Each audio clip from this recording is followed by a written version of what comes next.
नाज़रीन अस्सलाम वालेकुम। प्रोग्राम इन सेशन में आपको खुश आमदीद कहते हैं। मैं हूं आपका मेज़बान मोहम्मद अजमल चांद। हम जिक्र करेंगे अदलिया का, अदलिया के वक़ार का, अदलिया की सरबुलंदी के लिए और उसकी हुकूक़ के लिए।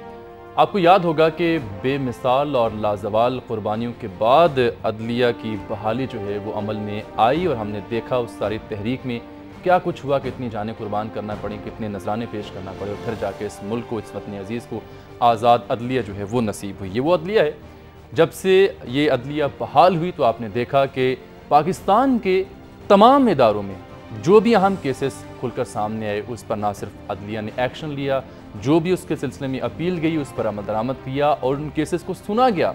और तारीख़ इस चीज़ की शाहिद है, ऑन रिकॉर्ड आज हम देख रहे थे कि आज की जो अदलिया है इसने अपने इस टेन्योर में क्या कुछ किया। तो ये बात खुलकर सामने आई कि तारीख़ में कभी भी ऐसा नहीं हुआ कि इतनी रिकॉर्ड केसेस जो हैं वो सुने गए हों और वो मंजर यहाँ पर लाए भी गए हों। तो जो रिकॉर्ड बनता है, तनासुब बनता है, वो माजी की तमाम जो जुडिशरी थी पाकिस्तान में उनसे बेहद ज़्यादा बेहतर है। आज से फ्रेंकली स्पीकिंग, आज से 5 से 6 दिन पहले तक अगर हम पाकिस्तान की सूरत हाल का जायज़ा लें तो मुबहिम सी सूरत हाल थी। सीनियर तज्ज़ियाकार, तबसरा करने वाले, लिखने वाले एक मुबहिम सी कशमकश का शिकार थे और वाज़े मौक़िफ़ जो है वो सामने नहीं आ रहा था और वकला भी कोई वाज़े लाहे अमल जो है वो इख्तियार नहीं कर पा रहे थे। लेकिन आज हम देख रहे हैं कि ना सिर्फ सिंध में बल्कि पंजाब में भी और तमाम जो बार्स हैं और तमाम जो वकला तंजीमें हैं उन्होंने हाथ जोड़कर यकजहती का ऐलान किया है अदलिया के साथ, अदलिया की वक़ार के लिए, अदलिया की आज़ादी के लिए और अदलिया की इज़्ज़त और एहतराम के लिए। और उसकी मिसाल ये भी है कि अब सिंध की तमाम जो बार्स हैं उन्होंने ये ऐलान किया है कि वो पीर को जो है वो हड़ताल करेंगे अदलिया के साथ इजहार यकजहती के लिए। ना सिर्फ ये बल्कि आपको भी बता दें कि सिंध के तमाम बार्स में attorney general of Pakistan Irfan Qadir साहब, जाहिद बुखारी साहब और एतजाज़ अहसन के दाखिले पर भी पाबंदी आयद कर दी गई है। ये तो है सिंध बार्स के जो इक़दाम हैं, सिंध की बार्स ने जो इक़दाम किए हैं। पंजाब का जिक्र करें तो पंजाब में हमने देखा कि जुम्मा और हफ्ता 2 रोज़ हड़ताल की गई इसी मकसद के लिए, इसी काज के लिए, ये साबित करने के लिए कि तमाम वकला तंजीमें जो हैं वो अदलिया के साथ। और दुनिया न्यूज़ भी इसी बात पर, इसी मौके पर ईमान और यकीन रखता है। तो इस अहम मामले पर बात करने के लिए कि अब जो लाहे अमल इख्तियार किया गया है वकला की जानिब से, इससे किस हद तक ये मुमिद व मुआविन साबित होगा वतन अज़ीज़ के लिए और ख़ास तौर पर अदलिया के लिए। और ये बात भी हम उठाएंगे इस सारे प्रोग्राम के दौरान कि आखिर 5 से 6 दिन पहले तक सूरत हाल मुबहिम क्यों थी और अब ही क्यों ये सब कुछ याद आया वकला को। यकीनन काबिल सताइश ये बात है कि अब वकला ने एक ख़ास लाहे अमल जो है वो इख्तियार किया है और ये बहुत अच्छी बात है और इससे यकीनन दूरस्त नताइज हमें देखने को और सुनने को मिलेंगे। जैसे कि मैं बारहा कह रहा हूँ इस प्रोग्राम में आगाज़ में ही कि 5 से 6 दिन पहले तक सीनियर तज्ज़ियाकार, दानिश्वर जो हैं वो ख़ुद भी एक वाज़े लाहे अमल इख्तियार करने से कासिर थे और सूरत हाल खासी मुबहिम थी। वो अब सूरत हाल नहीं रही और बात आगे जा निकली है वकला का किरदार और वकला ने जो ऐलानात किए, जो फ़ैसले किए हैं, इनके दूरस्त नताइज क्या हो सकते हैं, मुस्बत जो होंगे पाकिस्तान के लिए। इसी पर प्रोग्राम में बात करने के लिए आज हमारे साथ मौजूद हैं स्टूडियो में जनाब राना आसिफ साहब, चेयरमैन हैं पंजाब बार काउंसिल के, और हमें कराची से ज्वाइन कर रहे हैं महमूदुल हसन साहब, सदर हैं कराची बार एसोसिएशन के। आप दोनों हजरात की तशरीफ़ आवरी का बहुत शुक्रिया। कुछ ही देर में हमें मज़ीद मेहमान भी ज्वाइन करेंगे इसी प्रोग्राम में। राना साहब, सबसे पहले मैं आपसे बात करूँगा, वही सवाल जो मैंने उठाया, ये ज़रूरत थी वक्त की कि जब जुडिशरी पर, अदलिया पर जब भी कभी मुश्किल वक्त आया तो सबसे पहले वकला की जानिब देखा जाता है। ना सिर्फ आवाम देखते हैं बल्कि दीगर भी तमाम जो तबका है फ़िक्र है वो ये देखते हैं कि वकला क्या लाहे अमल इख्तियार करते हैं। लेकिन हमने देखा कि माजी में तो वकला ने वाज़े लाहे अमल इख्तियार किया भी और इसी की वजह है कि जुडिशरी जो है आज़ाद हुई और रीस्टोर हुई। लेकिन अब की बार जब ये कुछ केसेस हमें देखने को मिले तो एक मुबहिम सी सूरत हाल थी, कशमकश की सूरत हाल थी, वाज़े लाहे अमल हमें देखने को, सुनने को नहीं मिल रहा था। अब 5 से दिन बाद ही ये सारी सूरत हाल अक्सर कैसे बदल गई? बहुत शुक्रिया, आपने मुझे इज़हार ख्याल का मौका दिया जामी साहब। आप माजी के इवेंट्स को सामने रख के देखें तो आपको नज़र आएगा कि बार एसोसिएशन का जो इदारा है इसने हमेशा अदलिया की आज़ादी, कानून की हुक्मरानी और आइन की पासदारी की हमेशा बात की है। And bar council always stood for safeguarding the independence of the judiciary. सबसे बड़ी मिसाल जो पिछले 3 साल इवेंट्स हुए उसमें चीफ जस्टिस साहब को डिपोज करना एक बार भी और दूसरी बार भी, तो उसमें जितना पिवटल रोल बार काउंसिल्स ने और बार एसोसिएशन ने अदा किया उसकी मिसाल शायद दुनिया में कहीं नहीं मिलती। सो ये कोई नई बात नहीं थी, ना ही ये कोई इतनी अचंभे वाली बात थी। अब भी अगर ये बात सामने आई कि अदलिया की आज़ादी पे कोई हर्फ आ रहा है या अदलिया की आज़ादी को रेडिक्यूल करने की कोशिश की जा रही है, अदलिया की साख मुतासर करने की कोशिश की जा रही है या अदलिया को अंडरमाइन करने की कोशिश की जा रही है, तो bar councils played its pivotal role which is their fundamental role in fact.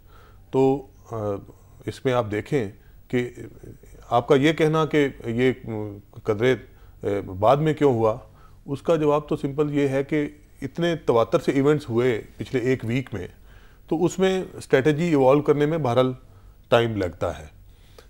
हमारी बार काउंसिल में एक there is a chain of command, there is a hierarchy in the bar council, we do have the appellate body, then we have the. अच्छा राना साहब, जब भी वकला के किरदार के हवाले से बात है, हम एक दफ़ा पहले भी प्रोग्राम में आपको मदऊ किया था जब वकला गर्दी का मैंने जिक्र किया था, कुछ वकला ने पुलिस वालों पर तशद्दुद किया था, हम वो भी सामने लेके आए, लेकिन जब अच्छे इकदाम किए तब भी उसकी अप्रिसिएशन के लिए भी हमने आपसे बात की और आज उसी का एक मज़र है कि हम आप यहाँ पर बैठे हैं और इसी हम मामले पर बात कर रहे हैं। मेरा सवाल फिर वहीं पर स्टैंड करता है कि बहुत अच्छी बात है, ये सब कुछ किया जा रहा है, किया जाना चाहिए था, लेकिन पहले क्यों ना किया गया? और इस बात से आप इत्तफाक करते हैं कि कुछ कन्फ्यूजन थी वकला तंजीमों के यहाँ भी और वकला के आपस में भी कुछ एक तनाव की सूरत हाल थी? देखें, ऐसी कोई फॉर्मल तनाव की सूरत हाल नहीं थी, लेकिन इतना ज़रूर था कि कुछ लोग ऐसे जो more loyal than the king का रोल प्ले करते हैं, उन्होंने कुछ अपनी पर्सनल एडवांसमेंट, पर्सनल प्रोजेक्शन के लिए इसको उचकने की कोशिश तो की। बहरहाल बार एसोसिएशंस रैशनली डिसाइड करती हैं, लॉजिकली डिसाइड करती हैं। We are the prudent minded people and we are suppose to react in a principle manner, in a reasonable manner. देखिए, सुप्रीम कोर्ट के पास कल तक मैटर, परसों तक मैटर पेंडिंग था। अच्छा, मैं आपसे अब ये भी जानूंगा कि अब पंजाब बार काउंसिल या पंजाब की बार्स आगे क्या करने जा रही हैं और मजीद आपका क्या लाया अमल होगा, लेकिन महमूद हसन साहब के पास चलते हैं कराची में। महमूद साहब, बहुत शुक्रिया आपकी तशरीफ आवरी का भी। सबसे पहले तो आपसे जानना चाहते हैं कि आज सिंध भर में और आपकी जो बार्स हैं उन्होंने क्या फैसले किए, आज आपकी कॉन्फ्रेंस भी थी, उसकी डिटेल्स जानना चाहेंगे। जावेद साहब शुक्रिया। आज कराची में जो है सिंध भर की जितनी बार एसोसिएशंस थी, बार काउंसिल और हाई कोर्ट बार्स, उनका इजलास था, मुश्तरका कॉन्फ्रेंस थी जी। और उसमें चूँकि हमने ये आज से नहीं, हमें बहुत पहले पता था कि हुक्मरानों के और कुछ और लोग हैं, इनके अज़ाइम क्या हैं। और आपने देखा होगा कि ये 5-6 दिन की बात नहीं कि 5-6 दिन में वकील जो हैं वो एकदम मंजर आम पर आए हैं। सबसे पहला जो कन्वेंशन हुआ है वो पिंडी में हुआ है 19 जून को। सही। जो Pindi district bar and Pindi high court bar की कॉमन जो होस्ट थे वो, और वहाँ पर फिर हमने जो है नेशनल कोऑर्डिनेशन काउंसिल को जो है रीऑर्गेनाइज किया, जो एक पुरानी बॉडी है। और ये बॉडी उस वक्त बनी थी जब अली अहमद कुर्द जो है वो सदर थे सुप्रीम कोर्ट बार के। सही। और ये अगस्त 2008 की बात है कि जब गवर्नर पंजाब जो हैं वो अटॉर्नी जनरल बने और उन्होंने वहाँ एक कू पाकिस्तान बार काउंसिल के अंदर लाए। और आज के जो हमारे सदर सुप्रीम कोर्ट बार हैं, ये उस वक्त चेयरमैन एग्जीक्यूटिव कमेटी बने। तो उस वक्त हमने परमानेंट सदर जो है वो जनाब चौधरी एतजाज हसन साहब को बनाया था नेशनल कोऑर्डिनेशन काउंसिल का, और उसके जरिए हमने पूरी जदोजहद की उस वक्त तक जब तक के जुडिशरी बाहर नहीं हो गई। महमूद साहब, आज तो आपने, आज के तो आपके फैसलों में आपने तो इन्हीं चौधरी एतजाज हसन साहब का पाबंदी इन पर आयद कर दी है तमाम बार्स में दाखिल होने पर, ना सिर्फ इन पर बल्कि जाहिद बुखारी पर भी और अटॉर्नी जनरल पाकिस्तान पर भी। ये हर एक, देखिए हर एक का अपना अपना रोल है। जो अगर कोई रोल चेंज करता है, आप बदनसीबी देखें कि जब तक चौधरी एतजाज हसन साहब वकील नहीं बने और पीपल्स पार्टी में उनकी पजीराई नहीं हुई और लाड़काना में सदर साहब ने भाई नहीं बनाया, उससे पहले तक तो वो कहते थे कि जी ख़त लिखना पड़ेगा, ख़त लिखना चाहिए, देखें ना। और फिर एकदम आप जो है वो अपने मौक़िफ़ को जो है वो चेंज भी कर दें, तो उसमें अब लोगों का गम गुस्सा तो है। महमूद साहब, ये इंतहाई एक अहम बात है, अहम डिबेट है, इस पर मैं यकीनन आपसे बात तफसील से करना चाहूँगा कि आखिर एतजाज साहब जिनकी पहले बहुत बात होती थी, उन पर अब पाबंदी क्यों लगा दी गई? आप उसकी तफसील से आगाह करें कि क्यों आप लोगों ने पाबंदी लगाई उनकी तमाम बार्स में, ना सिर्फ उन पर बल्कि अटॉर्नी जनरल पाकिस्तान पर भी और जाहिद बुखारी साहब पर भी। तो इस पाबंदी की वजूहात और फिर सिंध में ख़ास तौर पर ये जो तमाम बाज़नी इकदाम राना साहब किए हैं, आपसे भी इस पर हम राय लेंगे नाज़रीन, लेकिन एक ब्रेक के बाद मेरे साथ ही आप रहिएगा।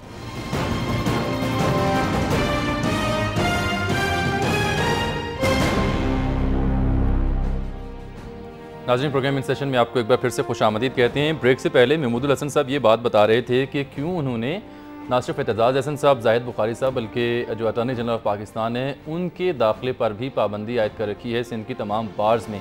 तो महमूदुल हसन साहब, मैं यही बात दोबारा से कंटिन्यू करना चाहूँगा कि आखिर क्या ऐसी वजह पेश आई, क्या आपकी दानिश ने काम किया कि वो लोग ख़ासतौर पर एतजाज़ साहब जो कल को आंखों का तारा थे, आज उनके दाखिले पर भी पाबंदी आयद कर दी गई?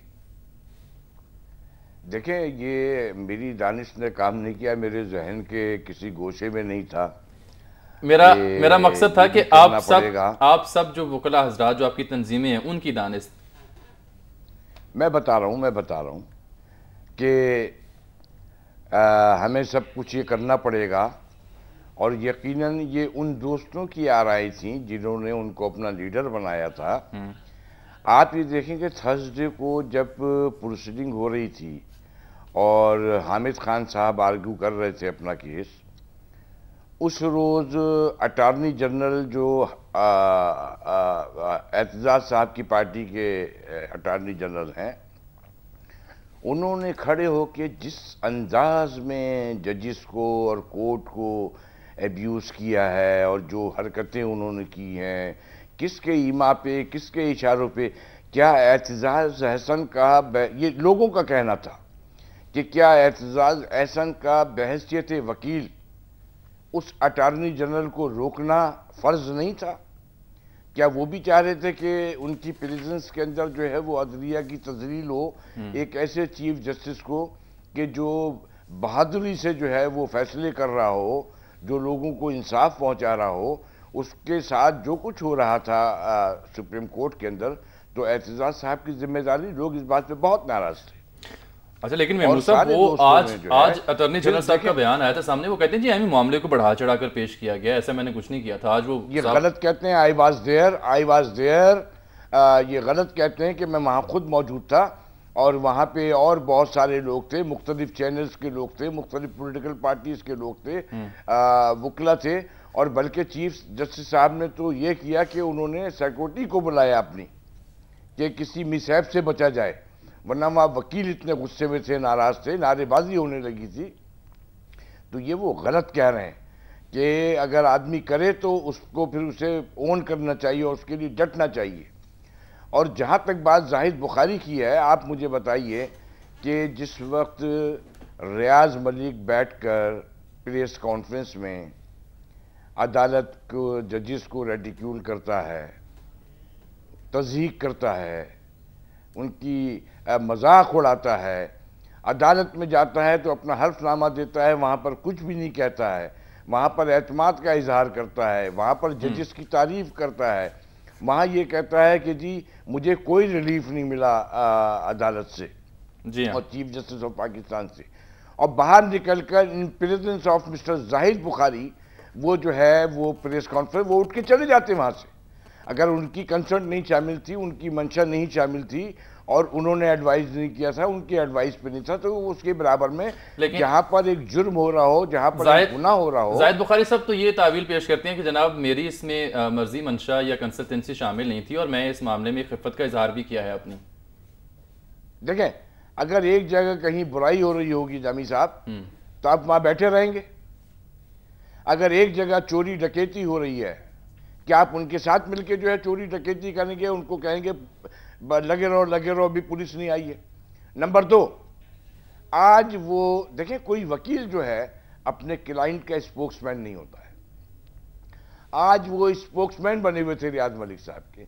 देखिए, पैसा जो है लोगों का, बहुत से लोगों का ईमान जो है वो सिर्फ पैसा है, और यहाँ पैसा जो है वो बहुत काम कर रहा है, और पैसे के जरिए हर चीज नहीं खरीदी जाती है, पैसे के जरिए हर एक के ज़मीर को नहीं खरीदा जाता है, पैसे के जरिए जो है सारी चीज़ें हासिल नहीं की जा सकती हैं। और आप अब जैसे कि आपने पहले कहा था कि क्या वजह है कि पाँच दिन नहीं, 19 मई का मैंने आपसे कहा कि पिंडी का कन्वेंशन हुआ है और वहाँ हमने वॉर्न किया है।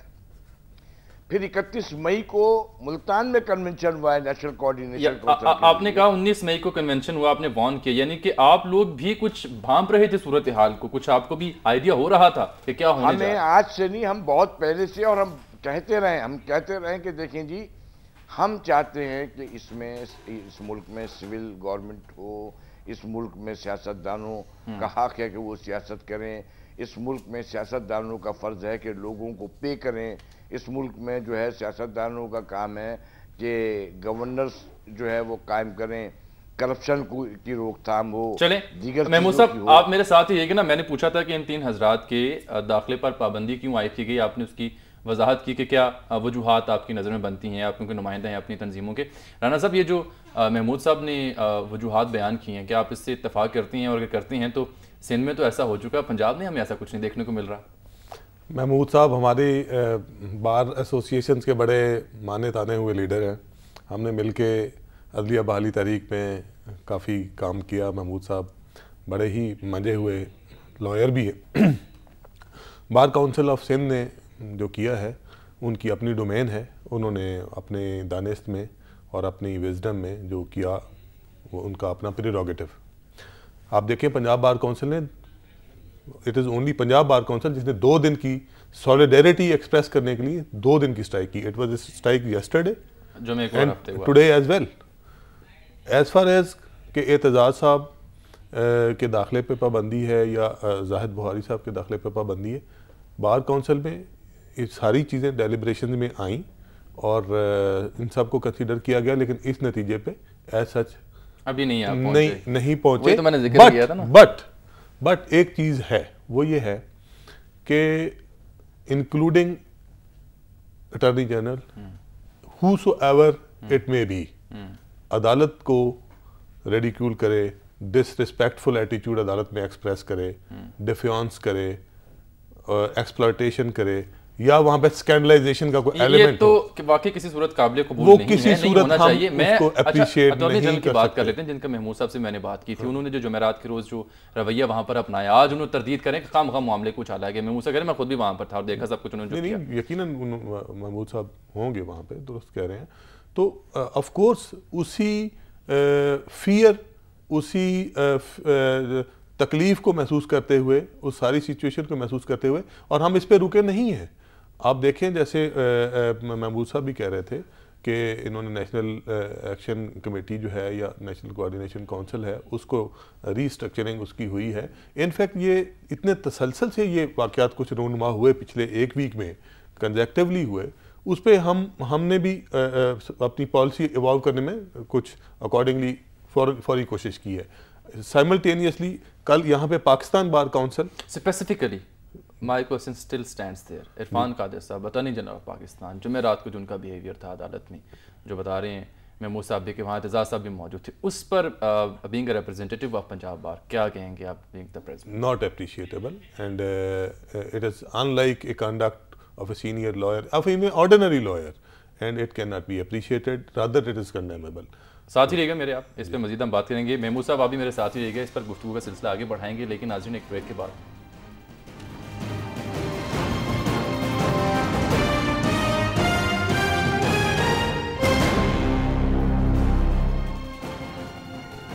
नाज़रीन, प्रोग्राम इन सेशन में एक बार फिर से आपको खुशामदीद कहते हैं। इस ब्रेक से पहले जो चंक आपने देखा हमारे प्रोग्राम का, उसमें महमूदुल हसन साहब ये फरमा रहे थे कि 19 मई को भी हमारा रावलपिंडी में कन्वेंशन हुआ और उसमें भी हमने अपनी यकजहती का ऐलान किया अदलिया के साथ। और ये बात उनके साथ जो मैंने की कि आपको ये नज़र आ रहा था, भांप रहे थे आपके कुछ कॉन्स्पिरेसी या साजिशें हो रही हैं या कोई ख़तरात हो सकते हैं अदलिया को, तो उन्होंने कहा बिल्कुल ऐसा हम सोच रहे थे, हमें समझ आ रहा था। जानना चाहूँगा आपसे महमूद साहब एक बार फिर से कि क्या ऐसी चीज़ें आपको नज़र आ रही थी 19 मई को कि जिसके तनाजुर में आपने कन्वेंशन में इस तरह के ऐलानात किए और अपनी यकजहती का जो है वो फैसला किया?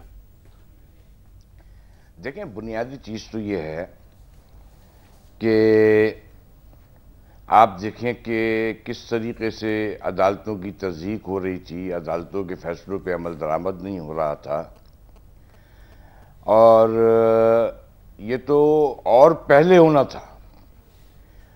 इसमें कुछ लोगों ने इनको कंसेंट नहीं दी कि हम इस मामले में आपके साथ हैं, वरना इनको तो ये बहुत पहले करना था। और जो हम ये कहते हैं ना कि ये एक प्लान्ड, एक वो स्क्रिप्ट है महमूद साहब, जिसे काफी अरसे से तैयार किया गया है। किन को है, कुछ लोग हैं वो आज आएंगे, बाद में आ जाएंगे सामने, अभी मुनासिब नहीं है। तो ये क्या, आप देखें कि ये हुआ है। क्या ये बात भी फिर दुरुस्त है, क्या ये बात भी फिर दुरुस्त है कि आपकी ही तंजीमों में से आपके ही सरकर्दा रहनुमाओं और वकला को फिर खरीदने की कोशिश भी की जा रही थी? भाई देखिए ना कि जो अपनी कीमत लगा सकता है लगाई उसने और चला गया है। जो नहीं बिकना चाहते थे, नहीं बिकते थे, वो अपनी जगह खड़े हैं। यही देखिए हमारा इसीलिए मौक़िफ़ ये है कि अगर आप ये कह के जान छुड़ाएं कि ये लड़ाई दो अफराद की है, कि जी ये अरसलान की और जो है वो रियाज मलिक की लड़ाई है, हम ये कहते हैं कि स्क्रिप्ट का हिस्सा ये नहीं है। स्क्रिप्ट का हिस्सा ये है कि ये लड़ाई जो है वो उन्हें लड़नी है चीफ जस्टिस ऑफ पाकिस्तान से और सुप्रीम कोर्ट से, क्योंकि उन्हें ये अदालतें पसंद नहीं है। और आप ये देखें कि सबसे पहले कहां से डिमांड आई, जबकि चीफ जस्टिस ऑफ पाकिस्तान के ऊपर ऐसा कोई एलिगेशन नहीं था। और मलिक साहब ने जो इंटरव्यू दिए और जिन एंकर से भी मिले हैं उनसे उन्होंने ये फरमाया कि जी मेरा काम नहीं हुआ और मेरा काम नहीं किया गया और चीफ जस्टिस ऑफ पाकिस्तान ने मेरा कोई ऐसा केस जो है मेरे फेवर में नहीं किया, वो ये कह रहा है। और फिर गवर्नर पंजाब जो है बैठकर ये कहें कि चीफ जस्टिस ऑफ पाकिस्तान को मुस्तफ़ी हो जाना चाहिए, बल्कि गवर्नर साहब ने नहीं, बल्कि वो जो एक और करप्ट वजीर है, हाँ, इसकी जिन्होंने हाजियों को बेचारों को परेशान किया। ठीक है महमूद साहब, इस बात की तो हम सब ने मुखालफत की अपने प्रोग्राम्स में भी कि ये गलत बात है कि इस बुनियाद पर चीफ साहब जो है मुस्ताफ़ी हूँ। और प्रोग्राम के आगाज में मैंने आपसे जिक्र किया था कुछ बहुत सीनियर दानिश्वर तज्जियाकार जो हैं वो भी कुछ ऐसी लाइन्स दे रहे थे कि जिससे ये तासुर उभरता था जो गवर्नर साहब ने बात की थी। तो वही बात जो मैंने पहले आपसे पूछी कि यानी फिर ये बात दुरुस्त है कि आपके यहाँ से ही कुछ वकला को इस्तेमाल करने की कोशिश की गई अगेंस्ट जुडिशरी? देखिए वो दुनिया देखेगी, वो भी हो रहे होंगे और हो रहे हैं, ये दुनिया देखेगी। और मैं आपको एक चीज़ बता दूं कि ये जो जुडिशरी रेस्टोर हुई है और अदालत बनी है 2009 मार्च के बाद, ये बिल्कुल मुख्तलिफ अदालत है और मुख्तलिफ इस मुल्क के लोग हैं। लोग ये समझ रहे थे कि पैसे बांट कर हम डिवाइड कर देंगे वकीलों को। आप ये देखें कि परसों जो कॉल थी नेशनल कोऑर्डिनेशन काउंसिल की, उसको लब्बैक कहते हुए पूरे मुल्क में जो है वो वकीला ने स्ट्राइक की, चाहे वो खैबर पख्तूनख्वा हो, चाहे वो बलूचिस्तान हो, पंजाब हो, सिंध हो, कि सब जगह जो है वो स्ट्राइक हुई है। तो ये शायद इनके वहम गुमान में नहीं था कि वकील जो हैं वो अब वैसे से वो किसी जज को भी इस बात पे नहीं करेंगे कि वो जाके सरकार के साथ खड़ा हो जाए, और नहीं किसी को और को हुक्मरान को इजाज़त देंगे कि वो मैली नज़र से जो है वो सुप्रीम कोर्ट की जानिब देखे, उनके जजेस की जानिब देखे। आज आप देखें कि 17 के 17 जजेस जो हैं वो डेडली जो है वो डटे हुए हैं और वो अदलिया की इंडिपेंडेंस के लिए भी जो है डटे हुए हैं, और वो फैसले कर रहे हैं जो हुक्मरानों को अच्छे नहीं लग रहे हैं। क्योंकि पहले हुक्मरानों के खिलाफ फैसले नहीं होते थे, पहले गरीब लोगों के खिलाफ फैसले होते थे। चले हमें हुकूमत से, आपको बता दूं, हमें आपने हुक्मरानों का जिक्र किया, हुकूमत का जिक्र किया, तो ज़रूरी है कि हुकूमत के भी साथ बात सुन लें। हमारे साथ मौजूद हैं जनाब शर्जील मेमन साहब, वज़ीर इत्तलाआत हैं सिंध के। हालिया दिनों में दोबारा इन्होंने जिम्मेदारी ये मिली है। शर्जील साहब बहुत शुक्रिया आपका, तशरीफ़ आवरी का प्रोग्राम में ताख़ीर हुई तकनीकी बुनियाद पर। कहिएगा, ये वकला नुमाइंदे ये कहते हैं साजिश की गई, ख़रीदने की कोशिश की गई और हुकूमत को नापसंद आते हैं फैसले, तो जनाब क्या फरमाते हैं इस पर? बिस्मिल्लाहिर्रहमानिर्रहीम। शुक्रिया जनाब। बात यह है कि अगर कहीं से साजिश हुई है तो वो साजिश कम अज़ कम हुकूमत की तरफ से इसलिए नहीं हुई है कि हुकूमत ना ही डरपोक है और ना ही हुकूमत इतना नीच किस्म की हरकतें कर सकती है। क्योंकि ये बात मैंने इसलिए कही कि हमने जब महाज खोले तो आमरीत के ख़िलाफ़ जो है पीपल्स पार्टी ने एक तवील जिदोजहद की, और अदलिया की बात है तो इस अदलिया को हमने ख़ुद बहाल किया है। और हमारी नज़र में हम अदलिया का एहतराम कल भी करते थे, आज भी करते हैं, कल भी करेंगे। और हमें इस तरह बैकडोर से या इस तरह की हमें ज़रूरत नहीं है, और ना ही हमें हमारी ये सोच है। जहाँ तक बात है चीफ जस्टिस साहब की और इनके जजेस साहबान की, तो जजेस साहबान का एहतराम पीपल्स पार्टी करती आई है, लेकिन मैं एक बात ये ज़रूर कहूँगा कि अगर कहीं से साजिश हुई है तो उन साजिशों को भले जाके पकड़ लें, लेकिन इस वक्त कोई ज़रूरत मेरे नज़र में नहीं है कि रैलियाँ निकाली जाएं और कोई सॉलिडरिटी का कोई मुजाहरे किए जाएं, क्योंकि इस वक्त कोई तसादुम नहीं है और हुकूमत कोई तसादुम नहीं चाहती। हुकूमत ने अदलिया के पास जब भी अदलिया ने बुलाया तो हमारे बड़े लीडरान समेत मैं भी जो है वो अदालतों में पेश हुआ हूँ, और जितने भी केसेस हों वो सब केसेस को हम लोग फेस कर रहे हैं। हमने कोई बार्गेनिंग की कभी बात नहीं की, हमने कभी किसी किस्म का रिलीफ मांगने की बात नहीं की, और हम समझते हैं कि इदारे मजबूत होंगे तो मुल्क चल सकेगा, और हम इदारों की मजबूती में बेहतर तरीके से यकीन रखते हैं। अटॉर्नी जनरल ऑफ पाकिस्तान का जो एक्ट था जिसकी आज वो तरदीद भी कर रहे हैं और महमूद साहब उसकी मजम्मत कर रहे हैं, उस पर आप क्या कहते हैं? देखिए, मैं तो कोर्ट में मौजूद था नहीं। जहाँ तक मैंने अखबार में ये ज़रूर पढ़ा है कि अटॉर्नी जनरल साहब ने एक क्लैरिफिकेशन दी है कि मैंने कोई किसी किस्म का कोई इस तरह का इशारा नहीं किया है। तो अब जिसने इशारा देखा होगा वो बता सकता है या जिसने इशारा किया होगा। लेकिन महमूद साहब साथ ही बैठे हैं, महमूद साहब साथ ही आपके बैठे हैं, कराची में बैठे हैं। वो तो कहते हैं मैं वहाँ पे खुद मौजूद था, हमने सब कुछ देखा, सिक्योरिटी बुलानी पड़ी चीफ जस्टिस साहब को वहाँ पर। खैर उसका मुझे इल्म नहीं है, लेकिन जहाँ तक उनकी तरदीद आई है, और अगर ऐसी कोई इशारा होता तो जज साहबान खुद उनको कहते कि भाई आपने इस तरह का इशारा क्यों किया, और जज साहबान हैं, कोर्ट से आज़ाद हैं, तो बुला लें उनको भी कंटेम्प्ट में। कंटेम्प्ट पे अगेन अगर वो महसूस करते हैं कि कोई उन्होंने कंटेम्प्ट किया है या कोई गलत इशारा किया है तो जज साहबान कोर्ट में मौजूद है, तो इससे बड़ा और कौन आई विटनेस हो सकता है? महमूद साहब, जज साहबान का क्या रिएक्शन था? जी मैं आपसे जानना चाहूँ जज साहिबान का क्या रिएक्शन था, क्योंकि शर्जील साहब कह रहे हैं जज साहिबान को फिर उसका भी नोटिस देना चाहिए था जो अगर उन्हें हुल्लड़बाजी वहां पर की थी अदालत में अटॉर्नी जनरल पाकिस्तान। जज साहिबान तो बड़ा तहम्मुल और सब्र का मुजाहरा कर रहे हैं, और अदालत ने कभी भी ये नहीं चाहा कि वो कंट्रोवर्सी में जाए या वो किसी किस्म की कोई मुहाज आ रही, ना अदालतों ने ना वकला ने। हम तो इस बात के हकीकी तौर पर मानने वाले हैं कि इस मुल्क में सिर्फ और सिर्फ हुक्मरानी का हक जो है वो सिविलियंस को है, और इसके लिए हमने हमेशा जिद्दोजहद की है। दुरुस्त है। देखिए, जहाँ तक बात है चीफ जस्टिस ऑफ पाकिस्तान की रेस्टोरेशन की, शर्जील साहब ने कहा कि हमने रहा किया है। मैं आपको बताऊं कि सेकंड लॉन्ग मार्च जो 16 मार्च से शुरू हुआ, महबूब साहब मुझे आपको मुझे यहाँ पे रोकना पड़ेगा क्योंकि बात ये लंबी चली जाएगी। आपका जवाब ब्रेक मुझे यहाँ पर लेनी है। शर्जील साहब आप भी साथ रहिएगा, राना साहब आप भी साथ रहिएगा, महमूद साहब आप भी। खासतौर पर मैं आप दोनों हजरात से जो वकला की नुमाइंदगी करते हैं आपसे मैं कमेंट बैक चाहूँगा जब ब्रेक के बाद वापस आएंगे कि शर्जील साहब ये कहते हैं कि उनकी नज़र में हम सब एहतराम करते हैं अदलिया का और तसादुम की कोई सूरत हाल नहीं, तो फिर इन स्ट्राइक्स का कोई फ़ायदा नहीं। तो इस पर आप दोनों क्या कहते हैं ये जानेंगे हम एक ब्रेक के बाद।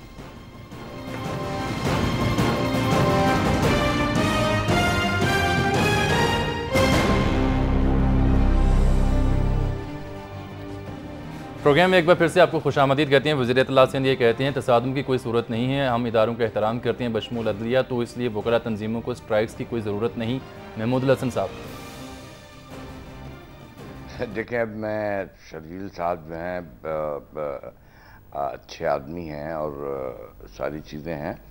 देखें, मैं एक बार बताऊं कि मैंने और आपने और सब ने यूट्यूब के ऊपर सब कुछ देखा है। क्या आप इस चीज़ को झुटलाएंगे कि असिस्टेंट डायरेक्टर का टेलीफोन जो है एंकर को आया, एंकर ने उससे शिकवा किया कि मैं जो इनसे कहलवाना चाह रहा हूँ फला फला एंकर्स के लिए ये नहीं कह रहे हैं, इन्हें आप समझाएं। और फिर उन्होंने जो है वो उनको भी कहा कि हाँ जी सब सही जा रहा है, पहले ये कहा सब सही जा रहा है, फिर उन्होंने टेलीफोन जो है वो उस कैरेक्टर को दिया जिसे रोल असाइन हुआ था, और फिर वो असिस्टेंट डायरेक्टर साहब ने उससे जो भी बात की हो, सारी चीज़ें हों, तो ये क्या है? बात ये है कि अगर ये रियाज मलिक का अपना मसला था, रियाज मलिक और अरसलान का मसला था, तो उसमें असिस्टेंट हिदायतकार का क्या काम था? चलें वो शर्जील साहब जो एंकर हैं वो एंकर ये फरमा रहे थे उस पे तो कि जी जो मैं कहलवाना चाह रहा हूं वो नहीं कह रहा है, उस पे तो बहसियत है। अच्छा महमूद साहब मैं 3 दिन बिल्कुल ठीक है, देखिए हम आपकी बात सुन रहे हैं और बात इसी प्लेटफॉर्म पे करेंगे। मेरी गुजारिश ये है कि जो शर्जील साहब की तजवीज़ है, चीजें जो है ये मेरे घर से तो नहीं बनी है, ना मुझे पता है, ना मेरे वहम गुमान में था। मुझे भी सुन लीजिए ना, सब कुछ तो मैंने मीडिया पे देखा है। ठीक है, शर्जील साहब की जो सजेशन है वो ये कहते हैं कि गालिबन आप मेरी आवाज नहीं सुन पा रहे, मैं ये कह रहा हूँ, शर्जील साहब ये कहते हैं कि वो हुकूमती नुमाइंदा होने के नाते ये फरमा रहे हैं ऑन एयर कि जनाब वो तमाम इदारों का एहतराम करते हैं बशमूल अदलिया, और उनकी नज़र में तसादुम की सूरत हाल नहीं है और ऐसी वैसी परेशानी की ज़रूरत नहीं है, तो फिर काहे को ये हड़तालें और काहे को ये स्ट्राइक्स, तो कहते हैं इसकी ज़रूरत नहीं है। तो मैं उनकी सजेशन पे आपका रद्द-ए-अमल या आपका जो तबसरा है, तज्जिया है, वो जानना चाह रहा था। जवाब नहीं, मैं जवाब देना चाहता हूँ। मैंने आपसे पहले ये गुजारिश की है कि आपने मुझसे क्वेश्चन किया कि जी 5-6 दिन, और फिर मैंने कहा नहीं जी 19 मई से, तो आपने कहा ये आपने भांप लिया था, तो मैंने आपसे कहा कि हाँ हमने भांपा था, ठीक है। और हमें भी देखें, हम इस मुल्क में रहते हैं और हम हाकिम नहीं हैं, ना हम वजीर हैं, ना सफ़ीर हैं, बट इस मुल्क के शहरी हैं और गंदम हम भी खाते हैं, तो थोड़ी बहुत अक्ल व शऊर हमें भी है। और इसीलिए, और जब देखें ना, अब ये वो सारी चीज़ें जो हमने अगर 19 मई से सिलसिला शुरू किया है, तो आप ये देखिए कि यूट्यूब के ऊपर वो सारी चीज़ें आई जो कह रहे थे, हालांकि आप मेरे साथ जवाब देने देते हैं महमूद साहब, आप मेरे साथ रहिएगा। इस पर शर्जील साहब कमेंट करना। शर्जील साहब वो कहते हैं 19 मई से हमने ये सिलसिला जारी रखा। मेरी गुफ्तगू पहले पूरी सुन ले तो शर्जील साहब को आसानी होगी बात करने में। जी शर्जील साहब, पहले महमूद साहब को सुन लें प्लीज प्लीज। जी कि आप ये देखें कि अगर ये सारी चीज़ें, और गवर्नमेंट की तरफ से ये कहा जाता रहा है कि हमें खामोश रहना है, हमारा कोई वो नहीं है, हमारा कोई वास्ता नहीं है, तो क्या चीफ जस्टिस ऑफ पाकिस्तान ने अपने बेटे को घर से निकाल दिया है और वो सरकार के हवाले कर दिया है कि ले जी इसको ले जाएं सुप्रीम कोर्ट ने, और जाएं इसने जो जुर्म किया उसकी इसको सजा दें और कैफरे किरदार तक पहुंचाएं?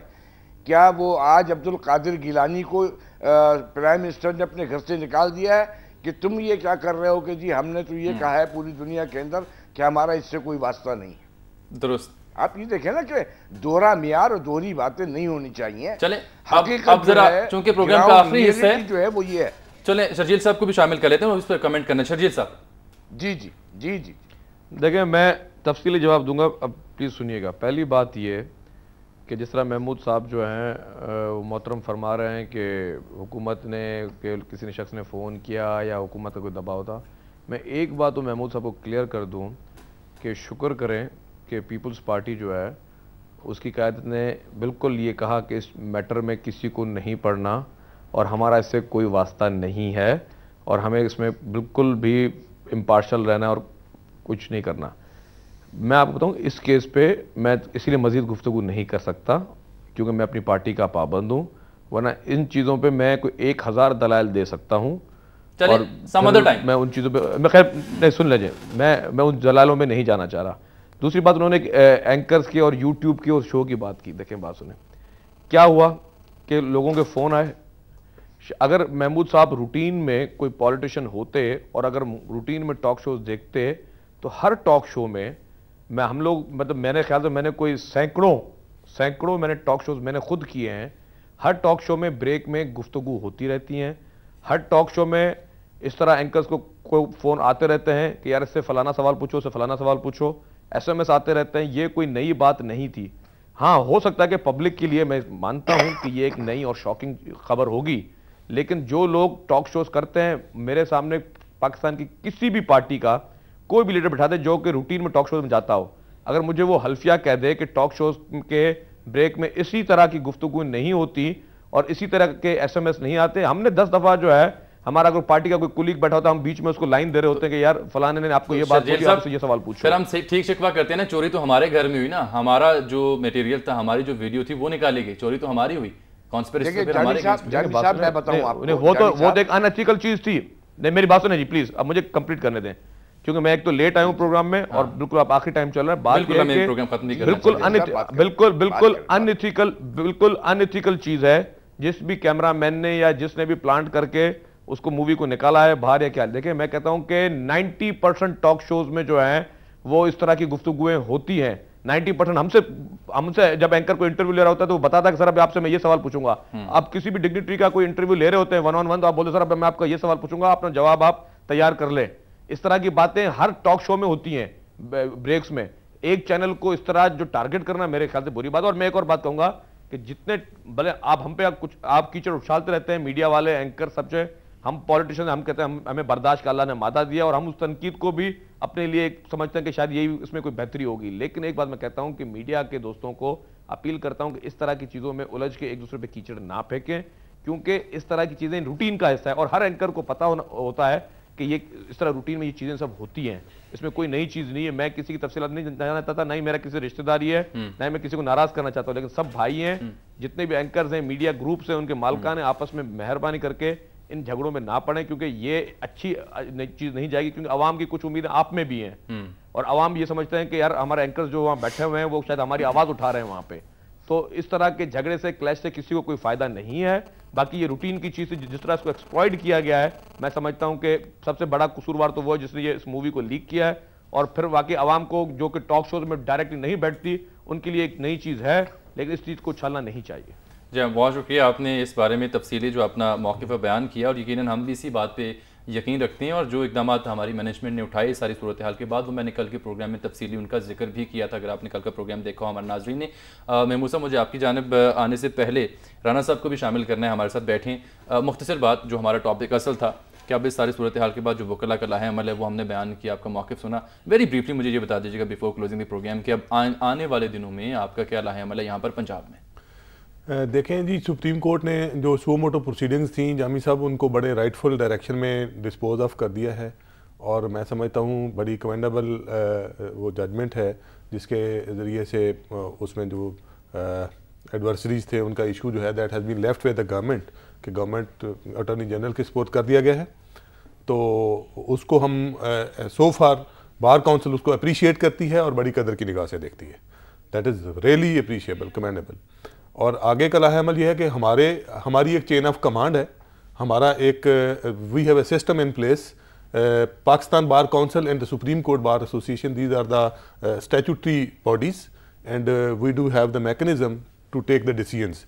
कल हमारी मीटिंग हुई थी पाकिस्तान बार काउंसिल की और सुप्रीम कोर्ट बार एसोसिएशन की ज्वाइंट, उसमें यासीन आज़ाद भी थे, अख्तर हुसैन भी थे जो पाकिस्तान बार काउंसिल के वाइस चेयरमैन है और सुप्रीम कोर्ट बार के president, everybody in the whosoever having the representative capacity. हमने उसके लिए 21 को अगेन हाई कोर्ट बार में रिप्रेजेंटेटिव कन्वेंशन बुला लिया है। बहुत बहुत शुक्रिया, और मुझे यहाँ प्रोग्राम खत्म करना है, I am running short of time. Rana साहब बहुत शुक्रिया, महमूद साहब आपकी तशरीफ आने का बहुत शुक्रिया। यकीनन कुछ बातें रह गई हैं तिश्ना जिन पर बात करना बाकी है, इंशाल्लाह अगली सेटिंग में आपसे बात करेंगे, जरूर करेंगे। प्रोग्राम मेरा टाइम खत्म हो गया, प्रोग्राम का पाबंद हूँ। बहुत शुक्रिया आप सबका, इंशाल्लाह अगली नशिस्त में बात करेंगे। शरीर साहब आपको भी बहुत शुक्रिया क्योंकि आप ताख़ीर से हम आपसे रब्ता कर सके। इंशाल्लाह अगली नशिस्त में मज़ीद इस पर बात करेंगे। नाज़रीन, दुनिया TV यकीन रखता है तमाम इदारों की इस्तेहकाम पर, अदलिया की आज़ादी पर, उसकी सरबुलंदी पर, और इसी का पैगाम हम इस प्रोग्राम को ख़त्म करने से पहले आपके लिए छोड़े जा रहे हैं। अजमल जामी को इजाज़त दीजिए।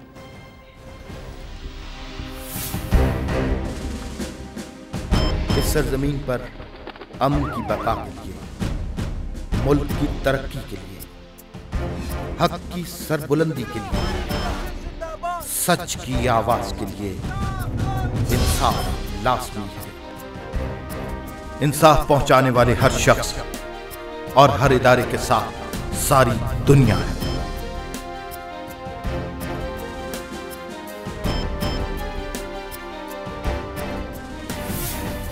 खबर की दुनिया